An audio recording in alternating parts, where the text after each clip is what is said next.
मैं तो इस वक़्त ये कहूँगा कि अगर इस मुज़ाकराती टॉक्स में ये जो वार्ताएँ हो रही हैं, उसमें गहराई आई, वज़न आया, तो ये जो लद्दाख की जनता है, जो कि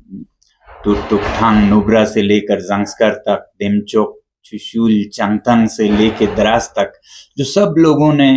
भारी सहभागिता दिखाई कि उनका दिल-दिमाग, उनका सब कुछ वजूद इस मुद्दे में, इस इश्यू में है, तो उससे एक बहुत बड़ी गहराई और वज़न आई केंद्र सरकार के लिए भी और हमारे अपने नेताओं के लिए भी। तो सबसे पहले तो मैं उन सभी लोगों का जो इस तरह से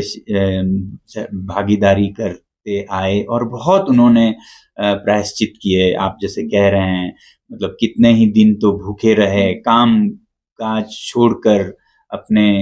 कमाई छोड़कर महीनों अनशन पे रहे, पदयात्रा में गए, तो हर एक उनमें से शख्स जो जुड़े इसमें, उन सब का मैं धन्यवाद और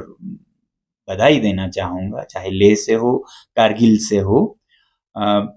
फिर उसके बाद जो हमारे केंद्र सरकार के नेता और अफ़सरान हैं, उन्होंने बहुत दिलदारी से इसे लिया और हमारे लद्दाख के जो लीडर्स हैं, एपेक्स बॉडी के हों, केडीए के हों, सभी ने बहुत इसे अच्छे तरह से आगे बढ़ाया और सबको बधाई देना चाहूँगा, मगर ऐसा भी नहीं है कि हमने बहुत कुछ किला फ़तह कर लिया। अभी सबसे छोटा जो मसला था, उसे ही हल किया है। अभी जो सबसे बड़े इश्यूज़ हैं लद्दाख के सेफगार्ड्स, जिससे कि मैं इस आंदोलन में जुड़ा हूँ कि लद्दाख के खासकर पर्यावरण का, क्योंकि एक पर्यावरण के विद के नाते मुझे चिंता लोगों के साथ-साथ यहाँ के पशु-पक्षियों का, फूल-पौधों का, ग्लेशियर्स का और सिर्फ़ लद्दाख का नहीं, लद्दाख के बाद पूरे हिमालय और उत्तर भारत का, उन सब का चिंता है और ये फ़ैसला अभी नहीं हुआ है। तो ये जो आने वाले 15 जनवरी का तारीख दिया है, इस पे होगा। खुशी की बात ये है कि उन्होंने सैद्धांतिक रूप में हम इन पे बातचीत करेंगे, पहले हम रोज़गार के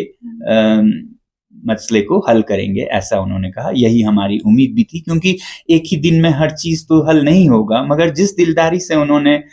रोज़गार के मसले को हल किया है, जिससे कि युवा यहाँ के बहुत खुश हैं और युवाओं का मैं बहुत कृतज्ञ हूँ, क्योंकि उन्होंने अपने 5-6 साल ज़िंदगी के एक तरह से बलि दिया है।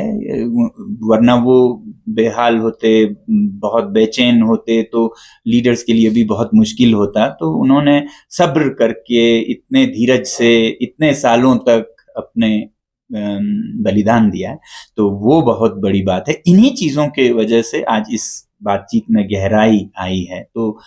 मैं सभी का बहुत कृतज्ञ हूँ और उम्मीद ये करता हूँ कि आगे